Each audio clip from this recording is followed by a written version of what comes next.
আসসালামু আলাইকুম প্রিয় দর্শক, প্রথমেই আমার একটা অপিনিয়ন বলি। এটা হলো, আমি এই জাতীয় ঐক্যমত্য কমিশন বলেন, সংস্কার প্রক্রিয়া বলেন, আমি এগুলো সম্পর্কে সবচেয়ে যে নেতিবাচক শব্দটা ব্যবহার করেছিলাম সেটা আমি বলেছিলাম যে এটা একটা আস্ত অশ্বডিম্ব হতে চলেছে, মানে ঘোড়ার ডিমের পরিণতিও এটা পাবে, এটা আমি বলেছিলাম। আজকে বলছি সেই ঘোড়ার ডিম আসলে ফুটতে শুরু করেছে, মানে ফুটেছে। ডিম ফুটে বাচ্চা বের হয় না, ফুটেছে। এই ঘোড়ার ডিমটা ফুটেছে, কিন্তু আনফর্চুনেটলি সেই ঘোড়ার ডিমের ভেতর থেকে ঘোড়া বের হয়নি, ঘোড়ার বাচ্চা বের হয়নি, বের হয়েছে একটা খচ্চর। কথাটা বললাম কেন শুনেন আপনারা। আজকে এই জাতীয় ঐক্যমত্য কমিশন তাদের চূড়ান্ত রিপোর্ট সরকারের কাছে পেশ করেছে। সরকার মানে ডক্টর ইউনূসের কাছে পেশ করেছে। যে ঐক্যমত্য কমিশন তারা গঠন করেছিল, সেই ঐক্যমত্য কমিশনের চেয়ারম্যান কে ছিল? ডক্টর ইউনূস ছিল। উনি আবার সরকার প্রধান ছিলেন। তো ওনার কাছে এটা পেশ করেছে। পেশ করে তারা জানিয়েছে তারা কি পেশ করলো। সেখানে অনেকগুলি কথা আছে, তারা কি কি যোগ করছে, কি কি যোগ বিয়োগ করছে, অনেক কিছু বলেছে। অত ডিটেলে আমি যাবো না, তাহলে অনেক সময় লাগবে, অত আলোচনা আছে। আমি কতগুলি চুম্বক পয়েন্ট আপনাদেরকে বলি। প্রথম দায়িত্ব দেওয়া হয়েছে যে এইটা বাস্তবায়নটা কীভাবে হবে এবং এই বাস্তবায়নের জন্য কি করতে হবে সেটা তারা সরকারকে বলেছে যে আপনারা একটা জুলাই জাতীয় সনদ সংবিধান সংস্কার বাস্তবায়ন আদেশ 2025 এরকম একটা জারি করবেন। তো জারি করলে তো হবে না, তারপর সেটা রাষ্ট্রপতির কাছে পাঠাবে, রাষ্ট্রপতি সেটা সিগনেচার করবে, তখন সেটা অধ্যাদেশ আকারে কার্যকর হবে। আদেশটা কি? যে জুলাই জাতীয় সনদ সংবিধান সংস্কার বাস্তবায়ন আদেশ। আচ্ছা, তারপরে এই যে ইলেকশনটা হয়ে যাবে, এই ইলেকশনে যারা নির্বাচিত হবেন তারা সংবিধান সংস্কার পরিষদ নামে চিহ্নিত হবে এবং তাদের একটা সাংগঠনিক ক্ষমতা দেওয়া হবে, গাঠনিক ক্ষমতা দেওয়া হবে, কনস্টিটিউয়েন্ট পাওয়ার তাদেরকে দেওয়া হবে। সেই পাওয়ার দিয়ে তারা কী করবে?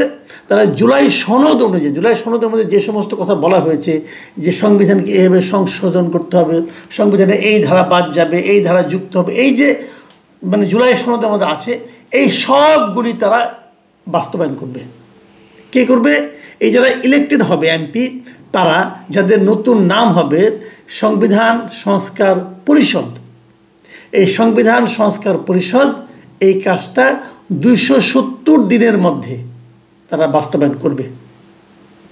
কিন্তু আবার একটা কথা আছে যে এই যে সংবিধান সংস্কার পরিষদ, এরা কিন্তু নিজেদের মতো করে কিছু পরিবর্তন করতে পারবে না।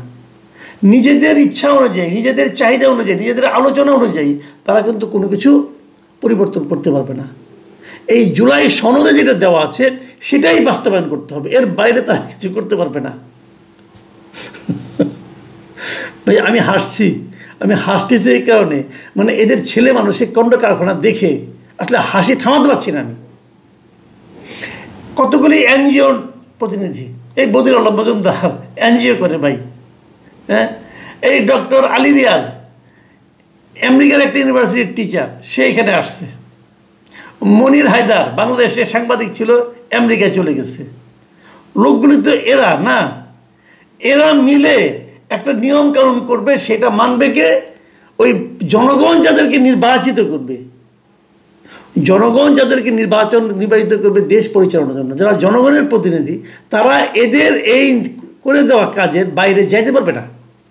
তাহলে বেটা তোমরা যাও না, যাই ইলেকশন করে পাস করে আসো, যাও।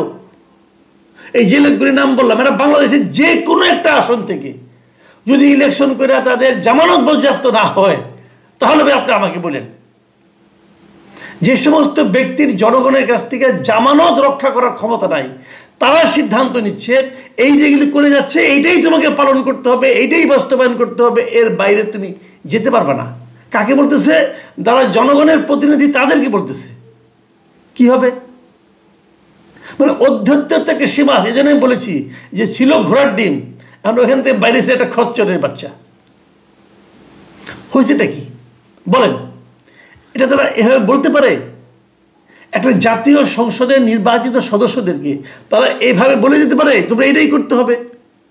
এবং তারপরে আবার আরও বলছে, যদি 270 দিনের মধ্যে এইটা তারা বাস্তবায়ন না করতে পারে এই যে সংস্কার কর্মসূচিগুলো যদি বাস্তবায়ন করতে না পারে এই যে সংবিধান সংস্কার পরিষদ, তাহলে এই যে প্রস্তাব যেগুলো আছে এগুলো অটোমেটিক বাস্তবায়িত হয়ে যাবে।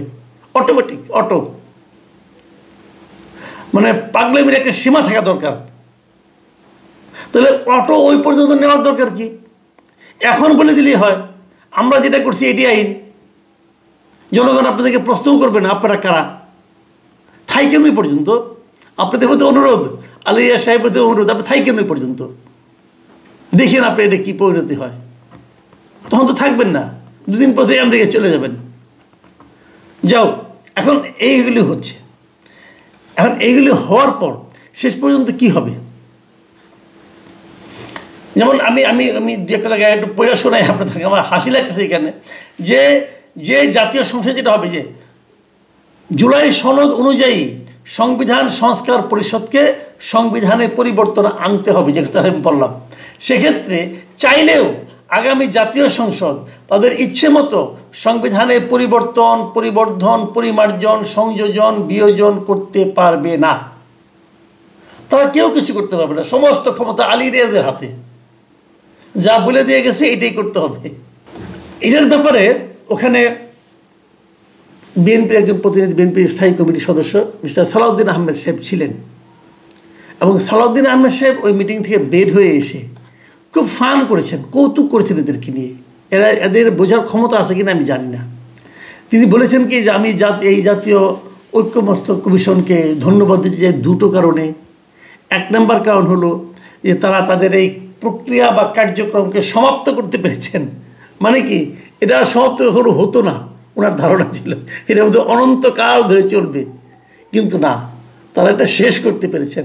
তারা খুব খুশি, এই জন্য ধন্যবাদ দিচ্ছি। আরেকটা ধন্যবাদ দিচ্ছেন কেন, সেটা আমি ওনার বক্তব্য হুবহু পড়ে শোনাই, যে এবার ধন্যবাদ দিচ্ছি কারণ তারা জাতীয় ঐক্যমত্য প্রতিষ্ঠার বদলে জাতীয় অনৈক্য প্রতিষ্ঠার একটা প্রচেষ্টা গ্রহণ করেছেন। আমরা যে জুলাই জাতীয় সনদ সই করেছি, সেই সনদ বহির্ভূত অনেক আদেশ ঐকমত্য কমিশনের সুপারিশে সংযুক্ত করা হয়েছে। এটা কিন্তু একটা মারাত্মক অভিযোগ। তারা যখন সেখানে সিগনেচার করলো জাতীয় সংসদের সামনে দাঁড়িয়ে, আলিয়া সাহেবের মত হলো ওখানে আমরা যে জিনিসটা সিগনেচার করেছিলাম তার বাইরেও অনেক কিছু এখন এর মধ্যে ঢোকানো হয়েছে। তো সেগুলো তো ওরা সিগনেচার করেন নাই। যেগুলি ওনারা সম্মত হন নাই সেগুলো কোন বিবেচনায়, কিভাবে, কেন, কোন এখতিয়ারে এই সুপারিশে ঢোকানো হলো?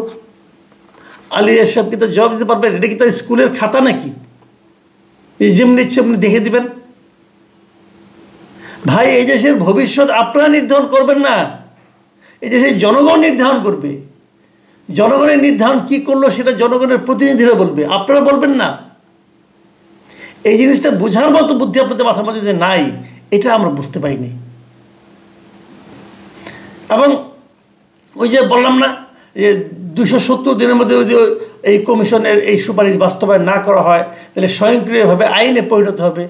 এটা সম্পর্কে এই ধারণাটাকে সালাউদ্দিন আহমেদ সাহেব বলেছেন এটা একটা এমন সুপারিশ হাস্যকর। অর্থাৎ ওনারা যে কাজটা করেছেন, আজকে জমা দিয়েছেন তাদের কমিশনের রিপোর্ট, সেটাকে সরাসরি তার বেশ কিছু ধারা নিয়ে আপত্তি করলো বিএনপি যে অভিযোগগুলো করলো এগুলো হলো কিছু, তাদের প্রস্তাব হলো হাস্যকর। আরেকটা বিষয় হলো যে তারা যে অন্য অনেক কিছু যেগুলি তারা সম্মত হয় নাই সেগুলো যে অন্তর্ভুক্ত করেছে, এটা নিয়েও তারা আপত্তি করেছে।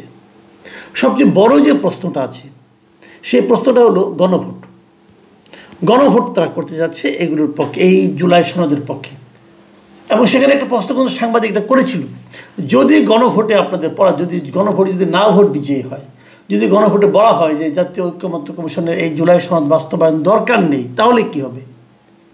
তখন কিন্তু আলিয়া সাহেব আবার এখানে স্বীকার করেছেন যে তাহলে জনগণ যা চায় তাই হবে।